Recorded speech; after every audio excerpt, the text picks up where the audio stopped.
Halo, Assalamualaikum warahmatullahi wabarakatuh. Kembali lagi di channelku Bidan Online.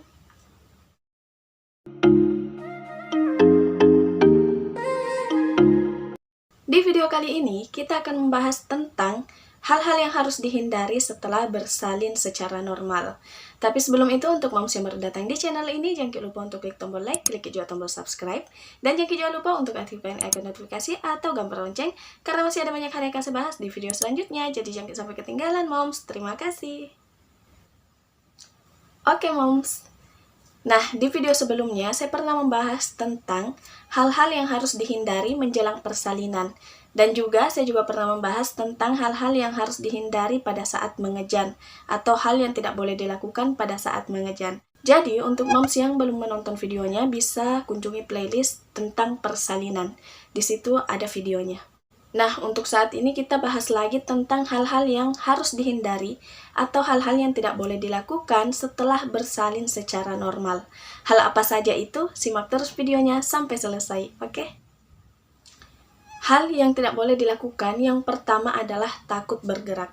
Biasanya kan ibu setelah bersalin, setelah istirahat selama 6 jam, masih takut untuk miring kanan, miring kiri, atau bangun untuk duduk.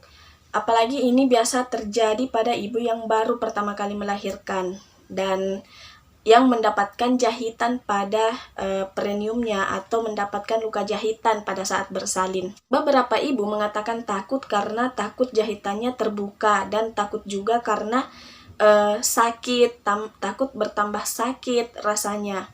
Nah, di sini saya menjelaskan bahwa kalau misalnya moms itu mendapatkan luka jahitan, untuk mempercepat penyembuhan lukanya itu adalah dengan bergerak. Kalau moms itu jarang bergerak, kan ada juga ibu yang baring, terus takut untuk duduk, takut untuk berdiri, berjalan ke toilet. Nah, jadi kalau misalnya kita bergerak, melakukan mobilisasi, itu akan mempercepat yang namanya proses penyembuhan. Jadi untuk moms kalau misalnya sudah istirahat selama 6 jam, miring kiri, miring kanan, kalau tidak pusing, bisa duduk. Kalau tidak pusing untuk duduk, berdiri, jalan pelan-pelan ke WC, seperti itu moms. Hal yang kedua adalah tidak menjaga kebersihan organ intim.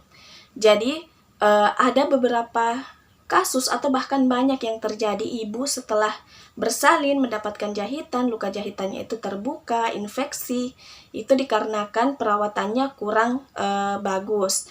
Nah, bagaimana sih cara perawatan yang baik?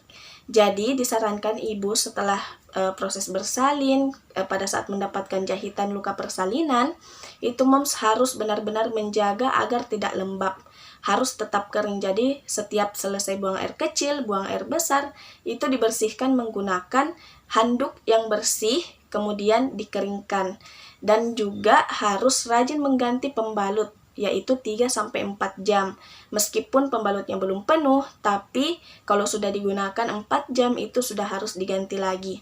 Begitu juga dengan celana dalam. Jangan sampai celana dalam itu lembab. Kalau misalnya lembab itu diganti lagi. Seperti itu moms.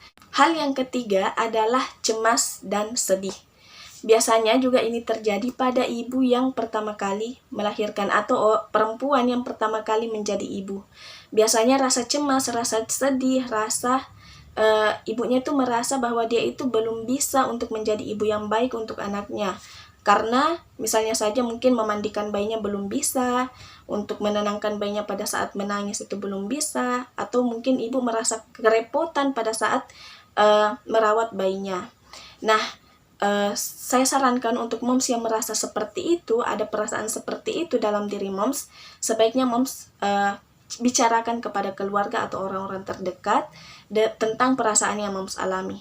Memang beberapa ibu akan merasakan bahwa dia tidak bisa menjadi ibu yang baik untuk anaknya pada saat dia merawat anaknya, misalnya pada saat anaknya buang air besar, kemudian buang air kecil lagi, kemudian waktunya bayinya dimandikan, disusui, menangis, seperti itu. Itu adalah proses. Semua perempuan, semua wanita itu yang melahirkan, yang pertama kali punya anak, itu akan merasa seperti itu. Yang mungkin tidak ada pengalaman sama sekali, itu adalah pembelajaran, proses, di mana nantinya moms akan terbiasa dengan hal itu. Jangan sampai rasa cemas atau kesedihan yang moms tampung sendiri, yang moms rasakan sendiri, itu bisa menjadi depresi pasca bersalin. depresi pasca bersalin, atau terjadi baby blues. Nah, kalau misalnya hal itu terjadi, itu akan berdampak juga kepada bayinya.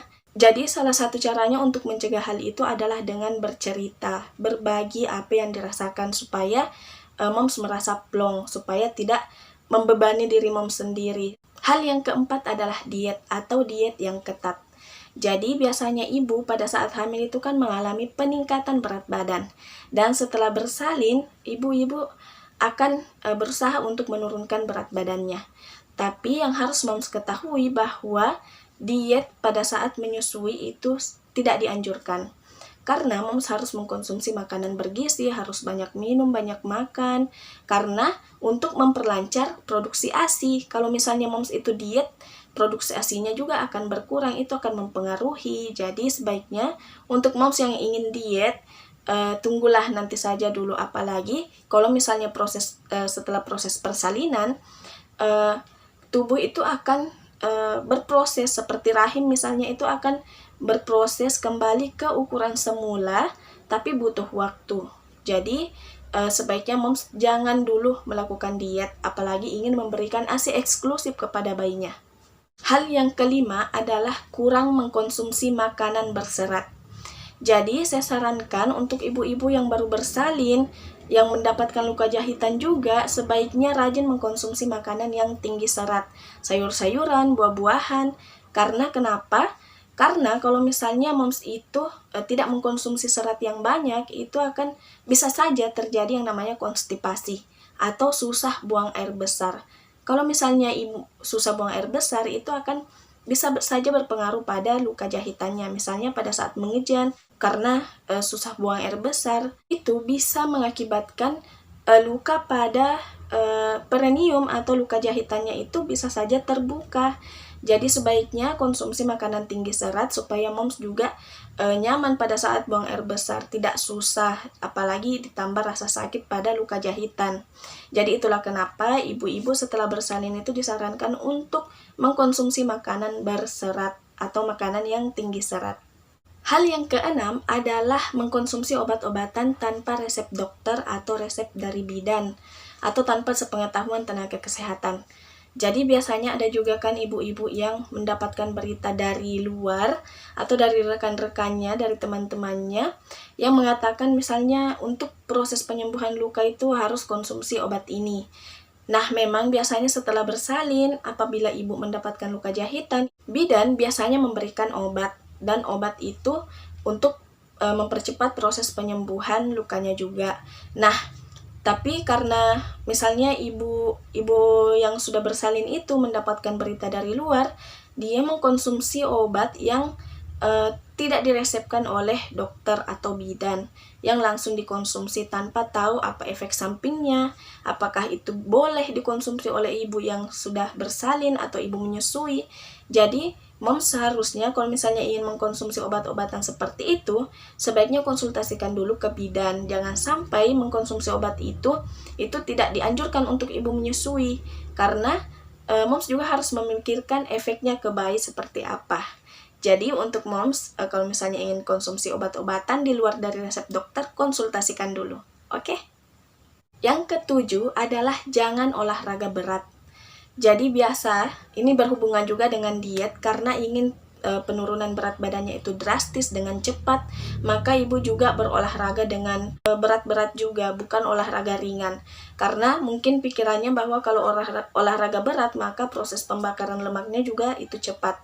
Tapi untuk ibu nifas, sebaiknya jangan dulu berolahraga yang berat-berat. Sebaiknya olahraga khusus untuk ibu nifas. Kalau misalnya moms mau tahu olahraga untuk ibu nifas itu seperti apa, banyak di YouTube yang bisa moms ikuti gerakan-gerakan untuk ibu nifas. Jadi tidak usah dulu untuk berolahraga yang berat-berat. Cukup olahraga sesuai dengan kondisi ibu, yaitu sebagai ibu nifas. Hal yang kedelapan adalah berhubungan seksual. Jadi, ibu nifas itu dianjurkan untuk melakukan hubungan seksual itu kurang lebih 60 minggu atau setelah 40 hari. Karena kenapa? Itu untuk mencegah terjadinya infeksi, perdarahan, dan untuk mencegah juga luka jahitannya itu terbuka kembali. Oke moms, mungkin itu saja dulu yang saya sampaikan di video kali ini, semoga bermanfaat. Kalau misalnya moms merasa bahwa video ini bermanfaat, jangan lupa untuk klik tombol like dan share, agar banyak orang yang mendapatkan manfaat dari video ini. Terima kasih banyak. Kalau misalnya ada moms yang ingin bertanya, bisa tuliskan di kolom komentar, atau bisa juga DM di Instagram saya yang saya cantumkan di kolom deskripsi. Dan kalau misalnya juga ada moms yang ingin menyarankan apalagi yang akan kita bahas di video selanjutnya, bisa juga tuliskan di kolom komentar. Terima kasih banyak moms sudah menonton. Wassalamualaikum warahmatullahi wabarakatuh.